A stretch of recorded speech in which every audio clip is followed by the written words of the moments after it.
artificial intelligence. It's everywhere now, isn't it? Oh, absolutely. Work, learning. Yeah, even downtime, like creating images with Midjourney or DALL-E, or those fitness apps that know you better than you know yourself. And content curation, like on Netflix and YouTube. It's just constantly shaping what we see. Totally. It's really transformed things. And, people who invested early in the companies behind it all, like NVIDIA, well, they've done very well. Yeah, the speed of it is quite something. It wasn't that long ago AI felt, kind of academic. Now it's this engine under the hood of so much. Right. And those early NVIDIA gains really show the potential. They certainly do.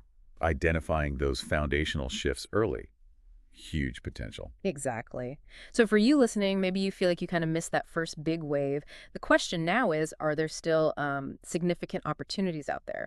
Can you still find AI investments that might offer substantial returns? That's really what we want to dig into today. Right, because the first wave was maybe more about the core tech, the enablers. Now we're seeing AI applied across so many different industries.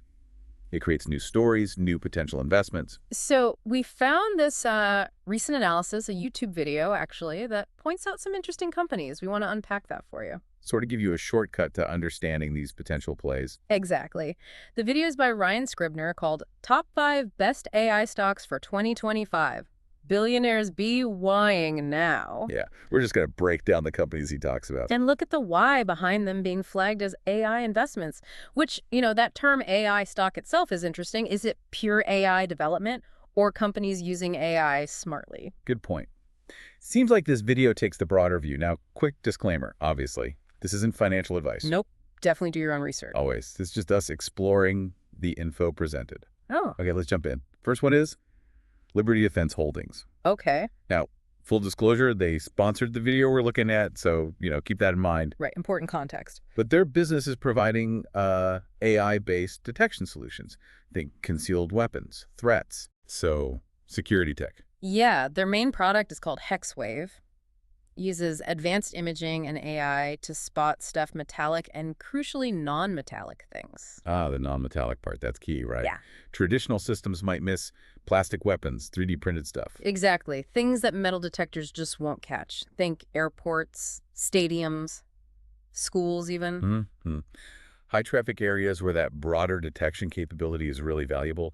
The AI presumably helps analyze those complex images quickly. Presumably, yeah. And, personally, I go to a lot of concerts, so the idea of better security, it resonates. Yeah. I actually put a small amount into it myself, about 1,000 shares. But again, not a recommendation. It's a small cap. It's risky. Higher risk, potentially higher reward. The usual small cap story. Right. But what caught my eye were a couple of recent things. They got a $1.75 million contract from the Department of Homeland Security. Okay, DHS. That's significant validation. Yeah, for real-world testing. Brings their total DHS contracts to like $5.75 million. Seems like a good sign. Definitely. Government contracts, especially DHS, suggest the tech is being taken seriously at a high level. And another thing, right now, they trade on the TSX, Venture Exchange, and OTC markets. Kind of harder to access for some. Less visibility. But they have a confirmed NASDAQ listing planned for 2025. Ah, okay. That could be a game changer for accessibility and investor interest. That's the thinking. And their revenue projections are pretty bold. $26 million for 2025, $57 million for 2026. Those are big jumps. Projections are always just projections, especially for growing companies. But it shows ambition. The NASDAQ listing is definitely one to watch, though. Okay, next up. Meta Platforms, Facebook's parent company. Right, not always the first name you think of for AI, maybe, but obviously huge in tech. Well, the video highlights it because of some big money moving in.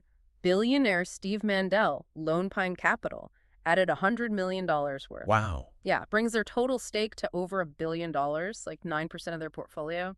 The video calls it following the whales. It's a classic strategy, isn't it? Okay. Assuming these big players did their homework. Right. So why Meta? The argument is their core business, social media ads, is just printing money. A massive cash cow. Exactly. And they're pouring that cash into VR, AR, and AI, lots of AI development. There was definitely skepticism about the whole metaverse pivot for a while. Oh, yeah. But the stock's actually done really well lately. It has. So the thesis is strong core business funding these big future bets in AI-driven areas. Pretty much. Cash cow funding potential future dominance. But there's a but. Valuation. Yep.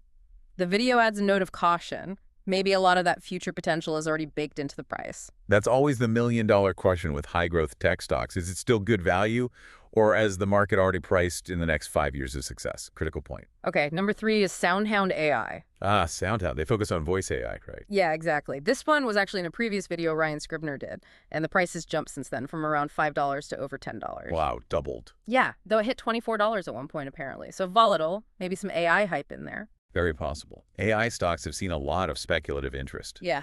So, voice AI, what do they actually do? Founded back in 2005, you said. Yeah, quite established. Their main thing is a platform for businesses to build custom automated customer service using voice. Okay, so think chatbots, but voice-based. Automated receptionists, maybe? Exactly. Automated receptionists, drive-through ordering systems, voice assistants in cars, that kind of stuff. I can see the business appeal.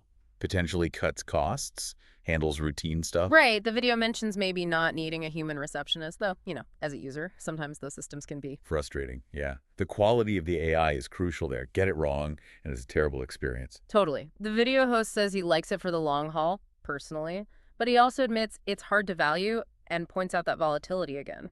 Makes sense. It's an innovative space, long-term potential perhaps, but valuation and execution risk are definitely factors, especially with that price history. All right, fourth one. Another repeat mention from a previous video, Upstart. Upstart, the lending platform. Fintech meets AI.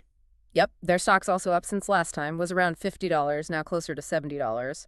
But again, that warning about potential swings. Comes with the territory in these kinds of stocks, it seems. So Upstart uses AI for lending decisions. Right. They partner with banks, but instead of just relying on traditional credit scores, They use more data points. yeah, things like your education, your job history, they feed that into their AI model to predict creditworthiness. Interesting.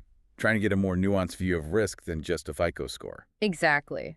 The idea is the old system can be a bit blunt, maybe unfair, and AI can do a deeper dive on the risk using more info. It's applying AI to find patterns traditional models might miss, potentially identifying good borrowers who look risky on paper otherwise. And they put out their 2024 results back in February, and the numbers look pretty strong. Oh, yeah. Total revenue, $219 million, up 56% year over year. Wow. Okay. And they originated over 245,000 loans, totaling $2.1 billion. Also, big jumps year over year and quarter over quarter. Those are significant growth numbers. Suggest their model is gaining traction with banks and borrowers. Yeah, the takeaway was basically impressive growth, and if they keep it up, they could be a big winner. Definitely showing momentum. The challenge is always sustaining that kind of growth, especially in the financial sector, which can be cyclical. True. Yeah. Okay, last one, and this one might be a bit surprising. Uber. Uber as an AI stock. Yeah, the video argues it's often overlooked because it's not, a pure AI developer. More of a platform company, transportation, delivery. Right. But check this out. Big name investors are buying in heavily. Bill Ackman, David Tepper. Really? Ackman. Yeah, Pershing Square apparently bought over 30 million shares since early January, worth almost $2.2 billion. Could be his fund's biggest holding now. That is a massive bet by Ackman. What's the rationale? He reportedly sees it as a really profitable, cash-generating growth company, trading way below what he thinks it's actually worth. Okay, so a value play, but with growth. Where does the AI angle come in? Autonomous vehicles. Okay. The long game. Exactly. The idea is Uber stands to benefit massively if or when self-driving cars become mainstream. Because they wouldn't have to pay drivers. That would fundamentally change their entire cost structure. That's the core idea.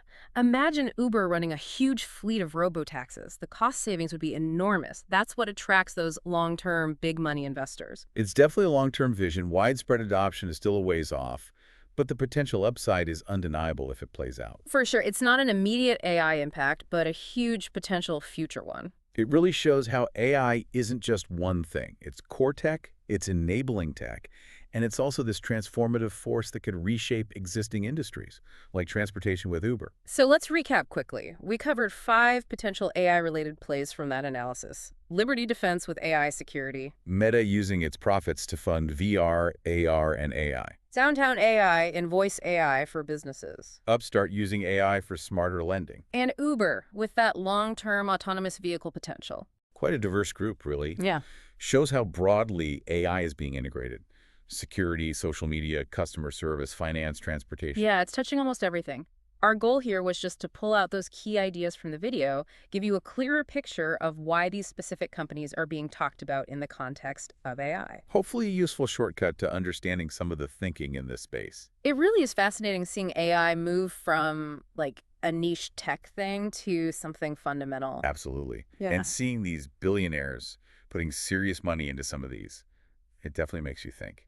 Which leads us to a final thought for you, the listener. Considering these big bets, what other industries, ones that seem maybe stable or traditional right now, might be totally transformed by AI in the coming years? Yeah, and beyond the obvious names, what other, maybe overlooked companies could become really key players as AI continues to weave itself into everything? Something to mull over.